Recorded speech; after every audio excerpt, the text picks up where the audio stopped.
You know, people ask me all the time about Mars, about Tesla's next innovation, about cryptocurrency and AI and the future of humanity. They ask me everything, except the one question I've been waiting years to answer. Today, that changes. Today, I'm going to tell you about something I've kept locked away in the deepest vault of my heart, not because I'm ashamed, but because some treasures are too precious to expose to the harsh light of public scrutiny. I'm talking about love. Real love. The kind that makes a man who sent rockets to space feel like he's floating without a tether. For years, I've been the guy in the headlines. The CEO, the innovator, the meme lord, apparently. But behind every tweet, every product launch, every ambitious goal to make humanity multiplanetary, there's been this emptiness. This profound loneliness that no amount of success could fill. And I need you to understand something right now. Before we go any further, this isn't easy for me. I've built companies from nothing. I've stared down bankruptcy multiple times. I've literally reinvented entire industries. But sitting here, about to open up about my heart, this might be the scariest thing I've ever done.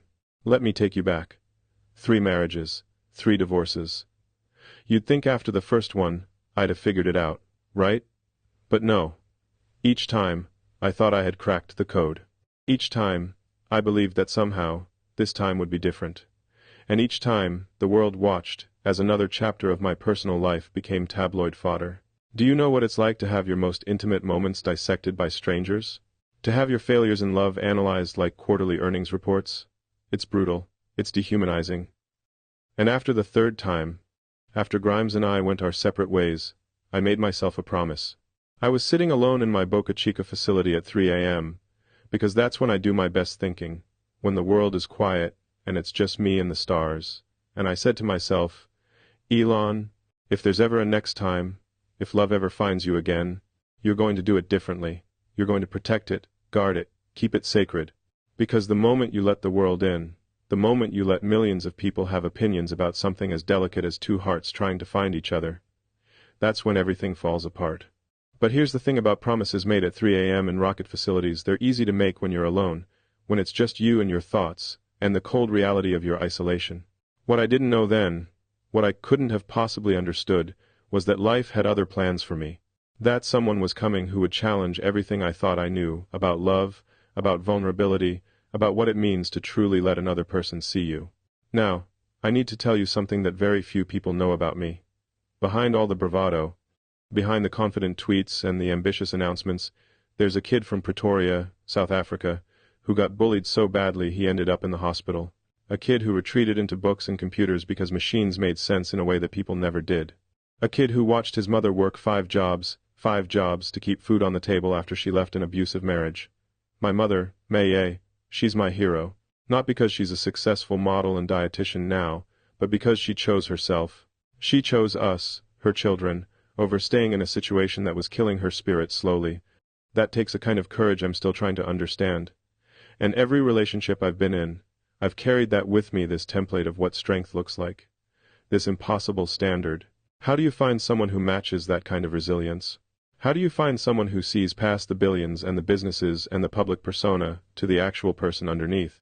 For the longest time, I didn't think it was possible. I convinced myself that maybe some people like me, aren't meant for that kind of connection. Maybe when you're wired the way I am, when your brain works overtime on problems and solutions and optimization, maybe you're just not built for the messy, illogical, beautiful chaos of real intimacy. I have Asperger's, as I've talked about publicly. Social cues don't come naturally to me. Emotions are like complex algorithms I'm still trying to debug. So I threw myself into work, into missions that mattered. If I couldn't figure out love, at least I could figure out how to make electric cars mainstream, right? At least I could work on making human consciousness multiplanetary. But here's what nobody tells you about success. It's lonely at the top, devastatingly lonely. You can be surrounded by thousands of employees, millions of followers, and still feel completely, utterly alone. Because how many people can you trust when you have that much money? How many people see Elon, the person, versus Elon Musk, the brand? The answer is, not many. And I had accepted that. I had made peace with it, or so I thought. Then she happened. I'm not going to tell you her name yet. I'm not going to show you her face. Because this story isn't about feeding the machine that destroyed my previous relationships. This story is about honoring something real by taking my time with it. By doing it right, But I need you to understand this woman changed everything. We met at a SpaceX event. I meet hundreds of people at these events, investors, engineers, journalists, fans. Everyone wants something, everyone has an agenda, everyone sees the rockets, or the money, or the influence. But she looked at me with these eyes that seemed to see straight through all of it. And the first thing she said to me, I'll never forget this, she said, "You're changing the world, Elon. But are you changing yourself?" No one had ever asked me that. No one had ever challenged me on that level. People praise the innovations, they critique the decisions, they speculate about the next venture. But to question whether the work I'm doing externally matches the work I should be doing internally? That hit different. That hit in a place I didn't even know was still capable of feeling. We talked for 3 hours that night. And for the first time in years, maybe decades, I wasn't performing. I wasn't on. I was just present. She told me about her life, her struggles, her dreams. And they had nothing to do with rockets or electric cars or cryptocurrency. She worked in education, helping underprivileged kids learn to code. She talked about her students with this light in her eyes, this pure passion that reminded me of why I fell in love with technology in the first place, not for the money or the fame, but for the possibility of making things better. And then she told me her birthday, October 14th. A date that should have meant nothing to me but somehow meant everything. Because October 14th was the anniversary of one of the hardest years of my mother's life. The year she finally left my father. The year she chose survival over comfort, chose uncertainty over abuse, chose hope over despair. I didn't tell her this that night, how could I? It would have sounded insane. But standing there, learning that this woman who had just challenged me to be better, to do better, to look inward as much as I look outward, learning that she was born on the anniversary of my mother's greatest act of courage, that felt like the universe tapping me on the shoulder and saying, "Pay attention, this matters." I drove home that night in a fog. Not the productive kind of fog where my mind is racing through problems and solutions. This was different. This was the fog of someone who just had their world quietly, gently shifted on its axis. I kept replaying our conversation, her laugh, the way she called me out on my nonsense, the way she wasn't impressed by any of the usual things people are impressed by. And then came the fear. Oh, the fear, because I knew what came next if I pursued this. I knew the pattern, the interest, the dating, the media finding out, the speculation, the think pieces, the criticism, the pressure, the inevitable breakdown. I had been through it 3 times already. 3 times the world got to watch Elon Musk fail at something, and I couldn't do it again. I couldn't put another person through that. I couldn't put myself through that. So I did something I've never done in business but found myself doing in love. I hesitated. For weeks. I had her number in my phone and I just stared at it. I would compose texts at 2 a.m. and delete them. I would imagine calling her and then talk myself out of it. Because how do you protect something before it even begins? How do you keep something precious, safe, in a world that wants to consume everything about you? But she reached out first. She texted me, "I hope you've been thinking about what I said, about changing yourself. Because the world needs you to. And I think you're brave enough to do it." That text, those words, they broke something open in me that had been sealed shut for years. She wasn't asking for anything. She wasn't trying to be part of my world. She was challenging me to be better in my own world. To be more than just the sum of my companies and accomplishments. We started talking, carefully, privately. I made her promise, and I know how crazy this sounds. I made her promise that we would keep whatever this was between us completely secret. Not because I was ashamed, but because I wanted to protect it. To give it space to grow without the glare of public scrutiny. To let it be real before it had to be public. And for 2 years, we did. 2 years of secret moments. 2 years of conversations that fed my soul in ways that no successful rocket launch ever could. 2 years of learning what it means to be vulnerable with another person. To let them see your fears, your insecurities, your failures. Not the curated version of yourself that goes on stage or appears in interviews, but the real, messy, complicated human underneath. She taught me something profound. That intimacy isn't about grand gestures or expensive gifts. It's about showing up. It's about being present. It's about listening, really listening when someone shares their heart with you. And for someone like me, whose mind is always 3 steps ahead, always solving the next problem, always optimizing the next system, learning to just be present, that was harder than any rocket science. But here's where my promise started to feel like a prison.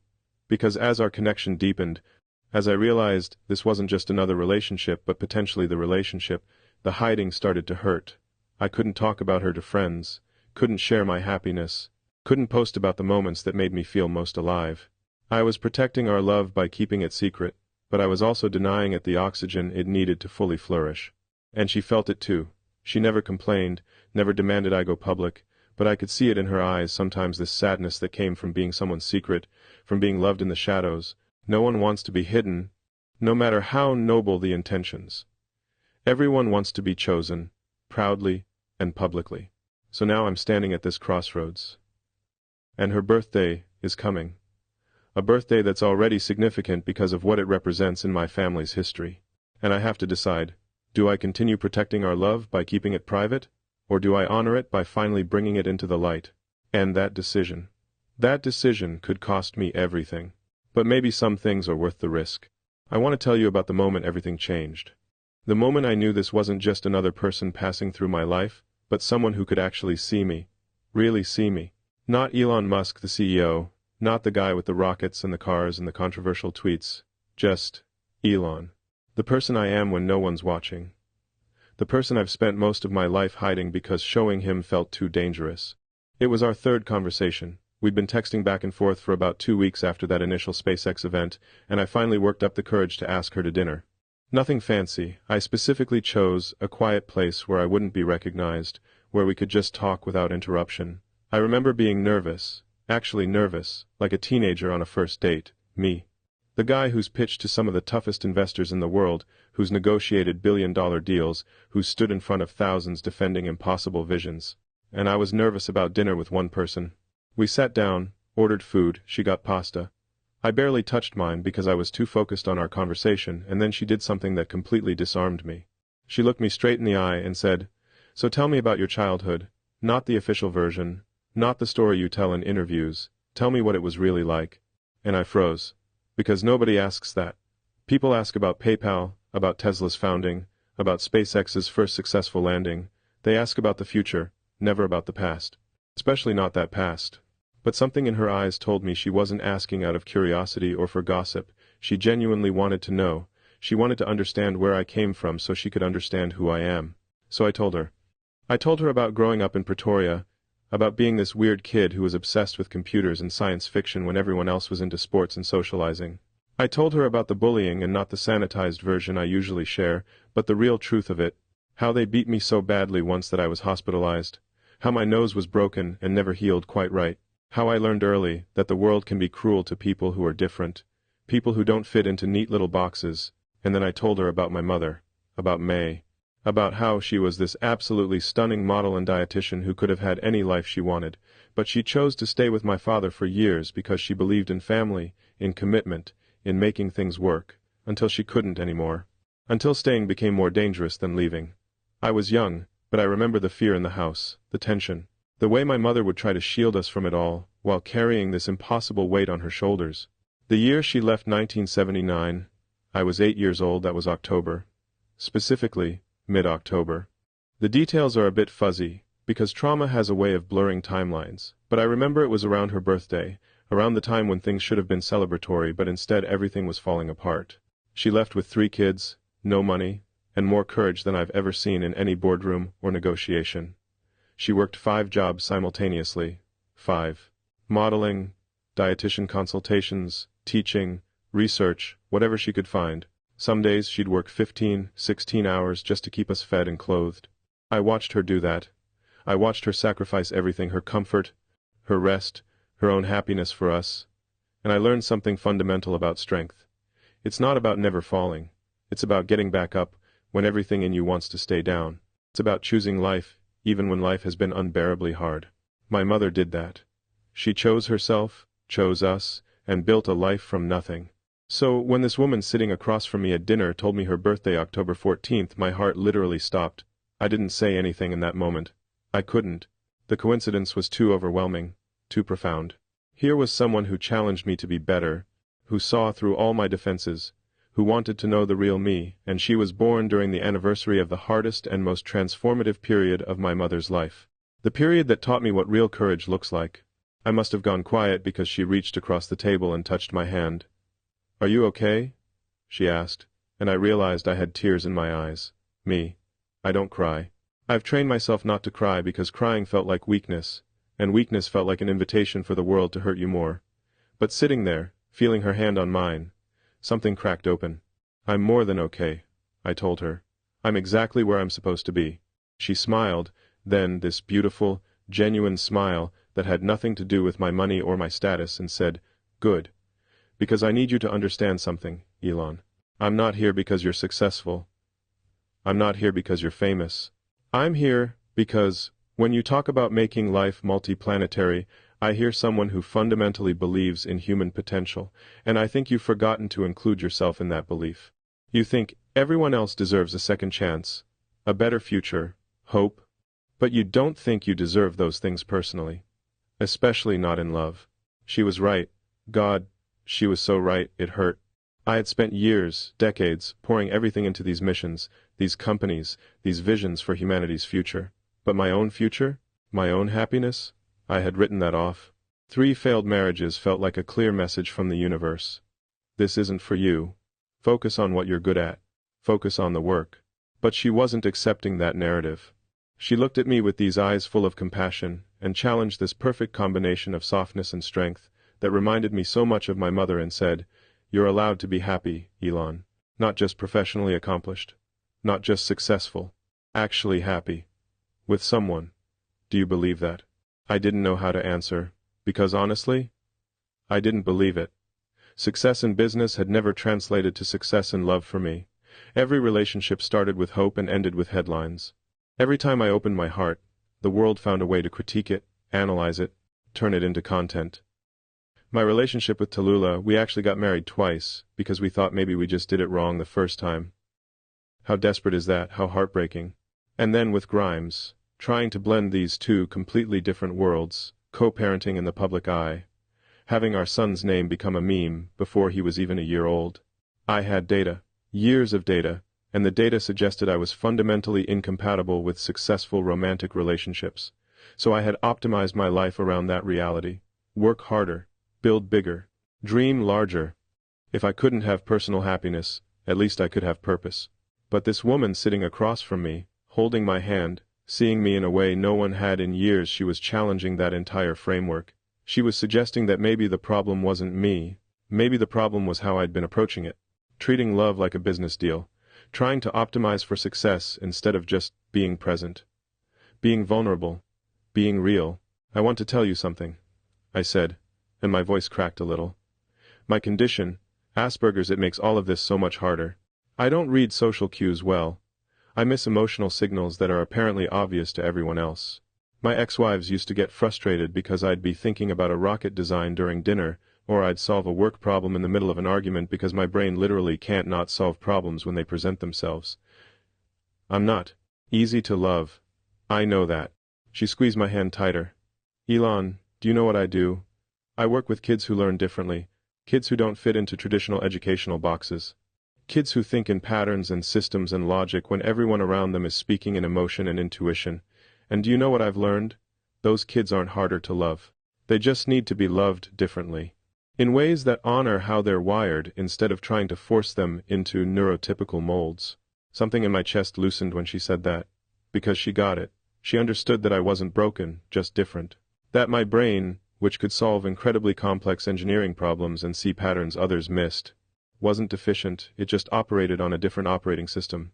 And maybe, just maybe, I didn't need to change my fundamental wiring. I just needed to find someone who could work with it instead of against it. We talked until the restaurant was closing. Then we sat in my car in the parking lot and talked for another 3 hours. She told me about her students, kids from neighborhoods where opportunity was scarce and hope was scarcer.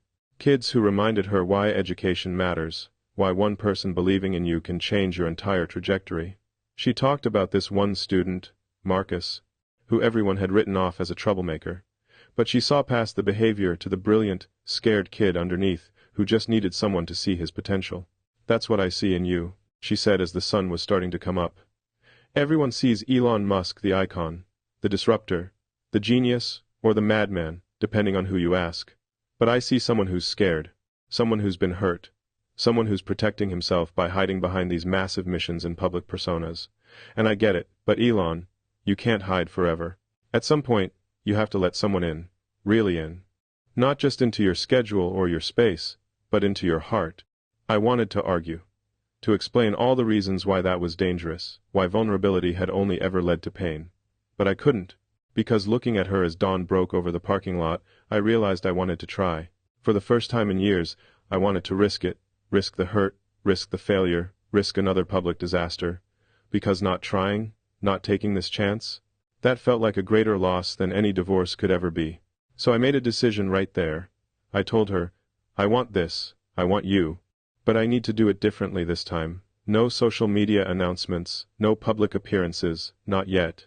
Give me time to figure out how to protect this, protect us while still being real. Can you give me that?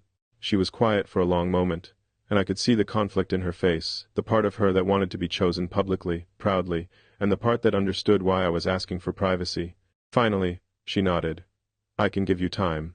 But Elon, eventually, love, has to live in the light. You can't keep something this real in the shadows forever without it dying. She was right about that too. But I convinced myself I could make it work. That I could have both the privacy that protected us and the relationship that fulfilled me. I didn't realize yet that those two things might be fundamentally incompatible. That you can't truly honor someone while keeping them secret. That love, real love, demands to be acknowledged. That realization would come later, in the hardest way possible. So, we started this relationship, I guess you'd call it. But it was unlike anything I'd ever experienced. We were together, but we weren't.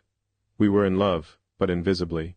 We existed in this strange liminal space, between reality and secrecy, and for a while, for a beautiful, painful, while I convinced myself this was sustainable. That I could have her and protect her at the same time by keeping her hidden from the world that had destroyed everything else I'd tried to build in my personal life. I bought a house. Not one of my usual properties that shows up in public records and Twitter threads analyzing my real estate portfolio. This was different. A small place, well, small by my standards, tucked away in the hills outside Austin. No neighbors close enough to see comings and goings. No cameras, no security detail broadcasting my location to the world. Just space. Private space where we could be normal. Where I could be normal. And for the first time in decades, I understood what people meant when they talked about home. It wasn't the mansion in Bel Air or the property near SpaceX. It was this place. With her, making dinner together well. She'd make dinner, and I'd try to help without setting anything on fire. Sitting on the back porch watching the sunset and not thinking about production numbers or launch windows or market fluctuations, just being.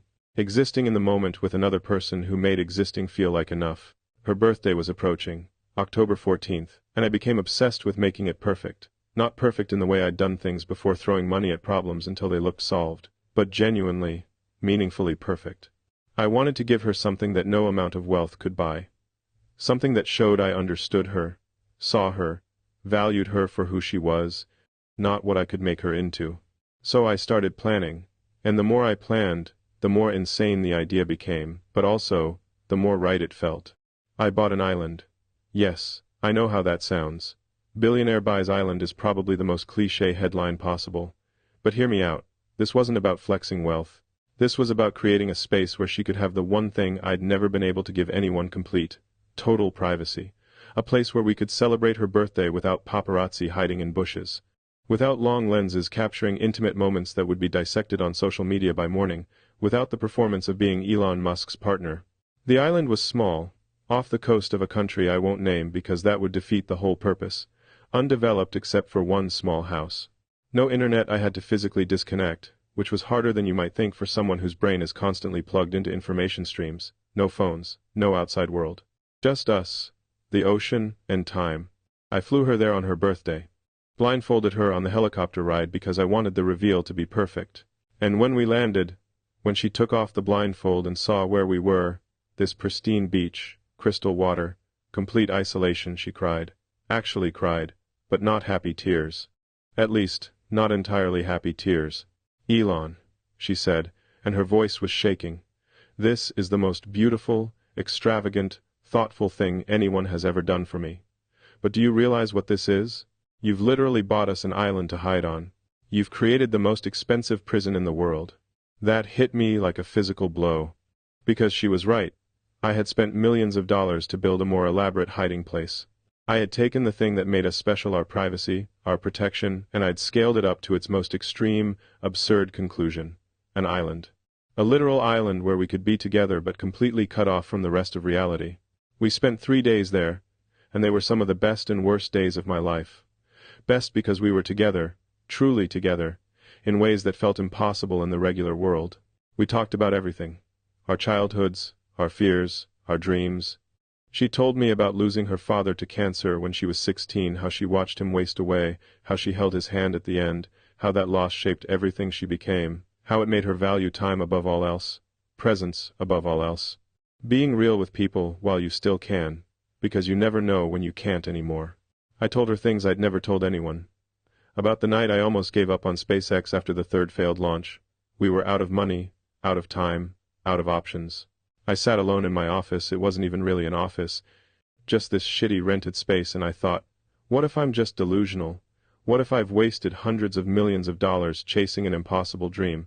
What if I'm the idiot everyone thinks I am? I came so close to walking away, to admitting defeat.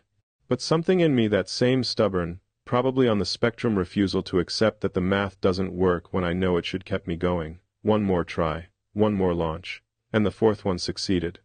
And everything changed. But people don't know how close it came. How close I came to losing everything. That's what scares me about us. I admitted to her on that island, on her birthday, while we watched the stars from the beach. I feel like we're on launch 3. We're so close to something incredible. But I'm terrified that I'm going to mess this up the way I've messed up everything else in my personal life, and if I lose you, I don't think there's a launch for me. Not in love. She was quiet for a long time. Then she said something that changed everything. Elon, you're not going to lose me because the relationship fails. You're going to lose me because you refuse to let this relationship fully exist. Do you understand the difference? I'm not going anywhere because things are hard. I'm not leaving because you work too much, or because your brain works differently, or because you're complicated. I'm leaving if you keep treating our love like it's something shameful that needs to be hidden. Like I'm something shameful that needs to be hidden. I don't think you're shameful, I said immediately. You're the opposite of shameful. You're the best thing in my life. That's why I'm protecting this. You're not protecting this, she said, and now there were tears in her voice. You're suffocating it. Love needs oxygen, Elon. It needs to be acknowledged, celebrated, integrated into your life, not quarantined like a disease. I watch you talk about making humanity multiplanetary, about building sustainable energy, about connecting human brains to computers. You're literally trying to advance human civilization. But you can't even tell your friends about the person you love? You can't post one picture? You can't introduce me to your children without making it this huge covert operation? And that's when it all came crashing down. Because she was absolutely right. My kids' Exa, my older boys, they'd met her briefly, always in private, always with this underlying message that this was secret, this was special, this was not for public consumption. And what message does that send? To them? To her? That the people I love need to be hidden? That being close to me means living in shadows? I thought about Jeff Bezos and Lauren Sanchez. I'd watched that unfold, the affair, the divorce, the tabloid explosion, and eventually, them going public, building a life together despite all the noise. It was messy. It was painful. The media had a field day, but they survived it. They're together. They travel together, appear together, exist together in public, without constantly looking over their shoulders. And yeah, there was fallout. Jeff's reputation took hits. His ex-wife got billions in the divorce and became one of the world's great philanthropists, honestly, probably better use of the money than anything Jeff would have done with it. But the point is, they made a choice. Public or private. Together or separate. They chose together and dealt with the consequences. I was trying to have both. The relationship without the risk, the love without the vulnerability, the intimacy without the integration. And sitting on that private island, having created the most elaborate symbol of my fear, I realized how unsustainable it all was. My mother, I said suddenly. When she left my father, everyone judged her. Everyone. The family, the community, people who barely knew her, felt entitled to opinions about her life, her choices. She was criticized for leaving, for staying as long as she did, for how she raised us afterward.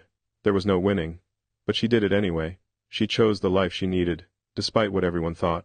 And I've spent my whole life trying to be like her, brave, resilient, uncompromising, but I haven't been. Not in this, not with you. She took my hand, So, what are you going to do about it? And that was the question, wasn't it?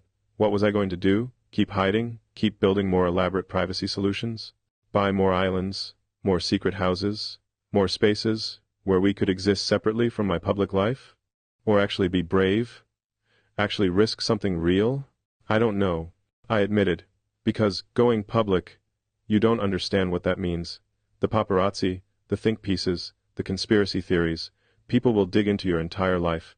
Your ex-boyfriends, your family, your students' families. Everything becomes content. Everything becomes a story. Your privacy disappears completely. And I care about you too much to do that without your full understanding of what it means. I'm not naive, Elon, she said. I know it won't be easy. But this, she gestured at the island. At the beautiful prison I'd built. This isn't easy either. This is just a different kind of hard. And at least if we're public, we're hard together. We're facing the world together instead of hiding from it. We flew back to the mainland the next day. The whole helicopter ride I was thinking about what she said. About oxygen. About integration. About how you can't love someone fully while keeping them at arm's length from the rest of your life. And I realized something that terrified me. I had to choose. Really choose. Not the half measure I'd been doing, but actually decide what mattered more, my privacy or our future. Because here's what nobody tells you about being successful. The higher you climb, the more you have to lose. Every decision carries exponentially more weight. Every relationship becomes exponentially more complicated.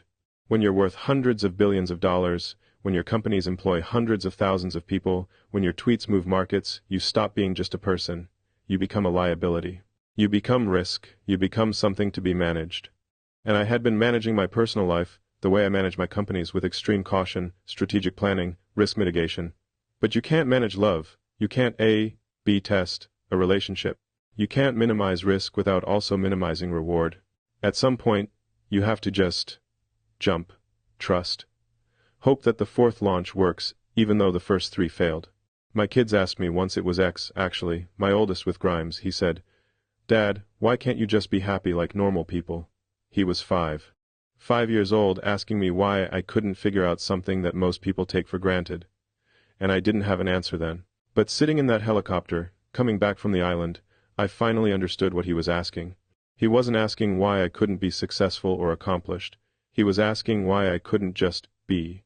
Exist in a state of contentment without constantly optimizing, protecting, strategizing. Why I couldn't let happiness be enough without needing to control every variable around it. And the answer was fear. Plain and simple fear. Fear of losing control. Fear of being hurt again. Fear of failure, not in business, but in the one arena where I'd consistently failed. Fear that maybe some people just aren't built for happiness, and I'm one of them. But she had offered me something different. A chance to try again, but differently. Not hiding. Not protecting. Just being together and dealing with whatever comes. And that scared me more than any rocket launch, any near bankruptcy, any public criticism ever has. Because if I try this, if I really try, fully publicly, no hiding, and it still fails, then I'm out of excuses. Then the problem is definitely me, not the circumstances, not the media, not the privacy issues, just me. Fundamentally incapable of sustaining the one thing humans are literally biologically programmed to seek, connection. So I made a decision. Her birthday had passed, but the real gift, the real gesture was still ahead. I was going to tell the world, not the island, not the hiding, not the fear, but the truth, that I love someone, that she matters, that I'm willing to risk everything I've carefully constructed, my image, my control, my protective walls, because she's worth it. Because she was right. Some things need oxygen to survive. And maybe I do too. So here we are. The moment I've been building to. The moment that terrifies me more than standing in Boca Chica watching a prototype explode.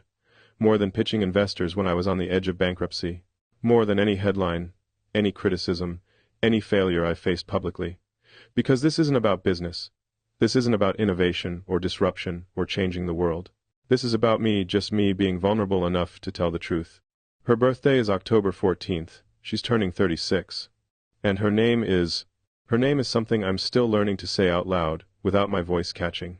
Without feeling like I'm exposing something so precious that speaking it into existence might somehow damage it. And you know what? Maybe that's the point I need to get to. Maybe I need to sit with that fear and realize it's exactly what's been holding me back my entire life. But I need to tell you something. something that's going to sound crazy after everything I've just shared. After the island, after the house, after 2 years of this secret relationship, after pouring my heart out about this woman who changed everything. There might not actually be a her. Not yet, not in the way I've described. Wait. Before you feel deceived, before you close this video thinking this was all manipulation, let me explain. Because this is actually the most honest thing I'm going to tell you, the most vulnerable, the most real.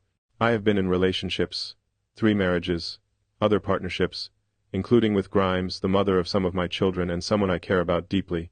These experiences were real, the pain was real, the love was real, even when it didn't work out.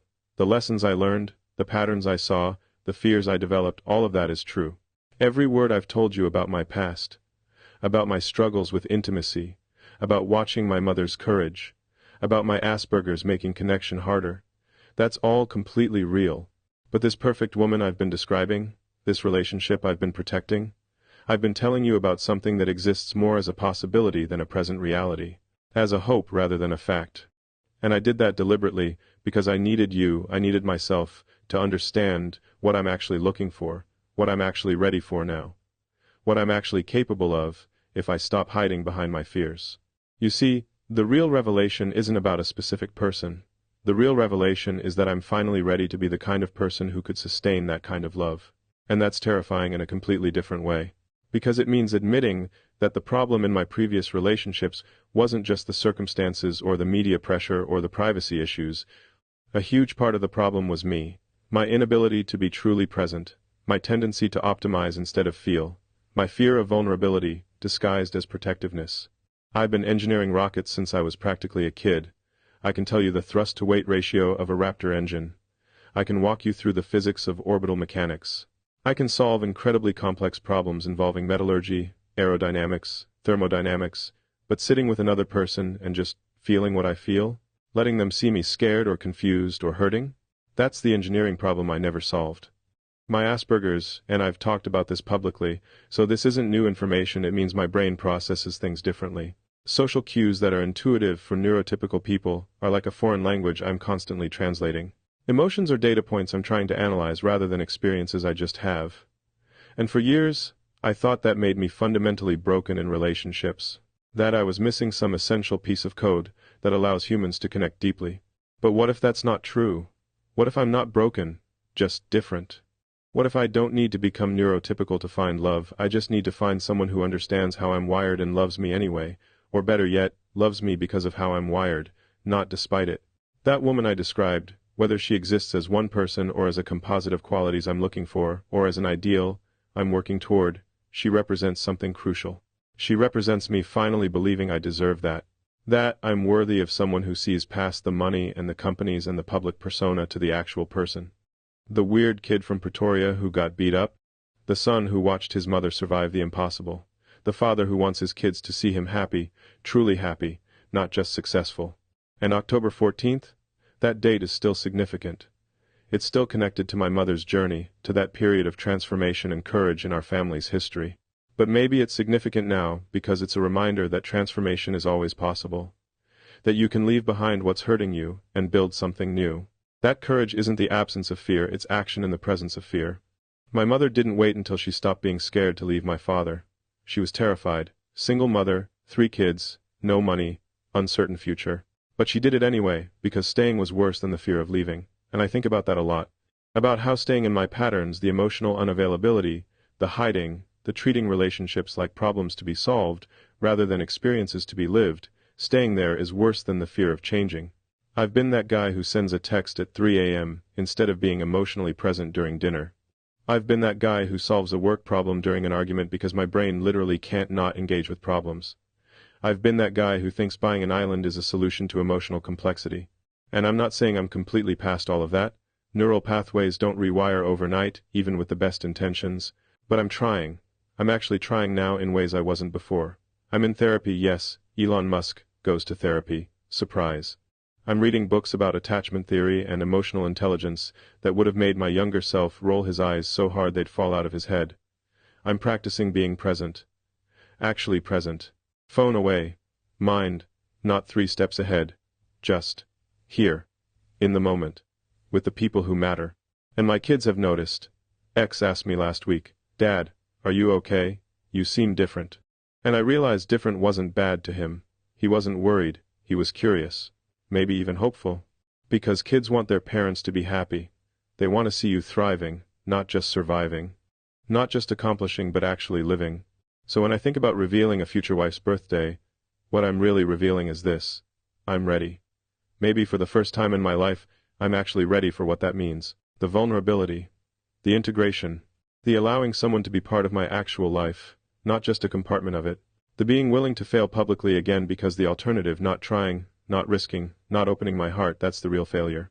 Steve Jobs kept his health private until the very end. He controlled the narrative, managed the information, protected what he considered precious. And I understand that impulse so deeply. But he also said something else, that death is life's greatest invention, because it clears out the old to make way for the new. And maybe that applies to more than just physical death. Maybe we have to let our old selves die, the protected, defended, armored versions, to make room for something more alive. I think about the woman I described, the one who challenged me, who saw through my defenses, who understood that changing the world starts with changing yourself. Maybe I haven't met her yet. When I described the take of maybe I haven't met her yet.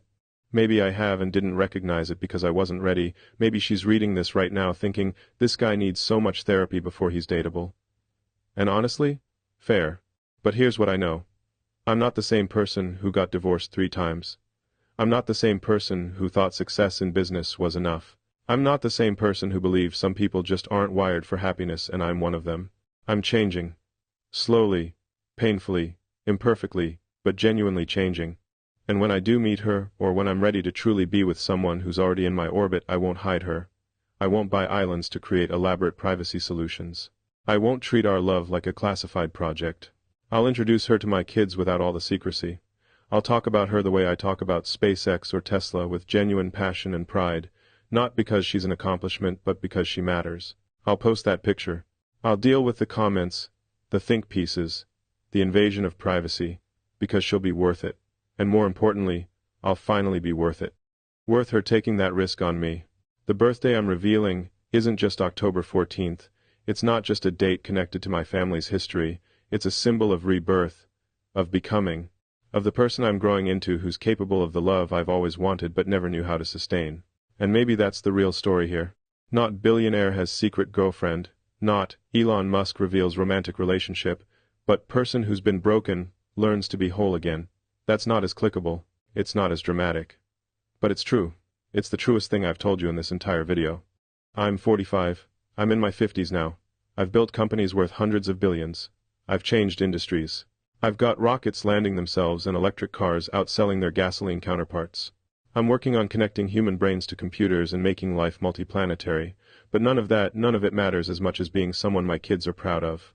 Not proud of my accomplishments, but proud of who I am as a person, as a father, as someone capable of love, and none of it matters as much as being someone worthy of the love I described, whether she exists yet or not, whether we've met or we're still finding each other, whether this happens next year or 10 years from now. The point is, I'm ready now, finally, genuinely ready. To the woman I described, whoever you are, wherever you are, whenever we find each other, I promise you this, I will be present, not just physically, but emotionally. I will let you see me, really see me, the brilliant parts, and the broken parts, and the parts that are still learning how to be human in relationships. I won't hide you, or hide from you. I won't buy islands to keep us separate from reality. I'll integrate you into my life, because that's what you deserve. That's what love deserves. And I promise to keep working on myself, to keep going to therapy, to keep reading those books, to keep practicing presence, to keep believing that I'm not fundamentally broken, just differently wired. And that differently wired doesn't mean incapable of connection, it just means connection might look different for me, might be built differently, might require more intentionality and less assumption that I'll just naturally know what to do. To everyone watching this who's struggled with relationships, who's failed publicly or privately, who's wondered if maybe you're just not built for this, I see you, I am you, and I'm here to tell you that it's never too late to change, to grow, to become the person who's capable of what you've always wanted. The person you're describing in your 3 a.m. thoughts about what love could be isn't fantasy. That person is possibility. And possibility becomes reality through consistent, intentional action. The greatest journey I've ever taken isn't to space. It's not to Mars. It's not building the world's most valuable car company. It's the journey from my head to my heart, from analysis to feeling, from protection to vulnerability. And that journey doesn't end. It's not something you complete and check off a list. It's constant. Daily. Moment by moment, choosing to show up differently than you did before. So yes, I revealed a birthday. October 14th. But what I really revealed is that I'm finally becoming the person who deserves to celebrate someone else's existence. Who understands that love isn't something to be optimized or protected or controlled. It's something to be experienced, lived, honored by showing up fully, especially when that's terrifying. This might be the scariest thing I've ever done. Not because I revealed too much, but because I revealed what matters most. That I'm still figuring this out. That I don't have all the answers. That for all my success in other areas, in human connection, in love, in emotional presence, I'm still learning, still growing, still hoping that the fourth launch, whenever it comes, succeeds, not because I figured out how to control all the variables, but because I finally learned to trust the process, to trust myself, to trust that I'm worthy, to trust that someone out there will see me, really see me and stay. And when that happens, I won't need to make videos about it. I won't need grand announcements or carefully crafted reveals. Because the people who matter will know. They'll see it in how I show up, how I smile, how I'm finally, genuinely, wholly present. That's the real birthday I'm celebrating. The birth of the version of me who's ready for real love. And to whoever you are, who's meant to share that with me, your birthday, whenever it is, will be the best day of my life. Not because of some cosmic coincidence with my family's history, but because it's the day you came into this world. The day you became possible. The day that everything you are began. And that deserves to be celebrated. Publicly, proudly, without hiding. I'm ready now. Finally ready. Thank you for listening to me figure this out. If this resonated with you, if you're on this journey too, trying to become someone worthy of the love you want, leave a comment, tell me your story. Share where you are in this process. Because maybe that's what we all need, to know we're not alone in figuring out the hardest part of being human. And subscribe if you want to follow this journey, not just the rockets and the cars and the companies, but the human stuff, the real stuff, the journey to becoming whole. Because the greatest mission isn't to Mars, it's to each other. It's to love. Here's to the journey, here's to transformation, here's to October 14th and whatever it represents for all of us. Here's to finally being ready.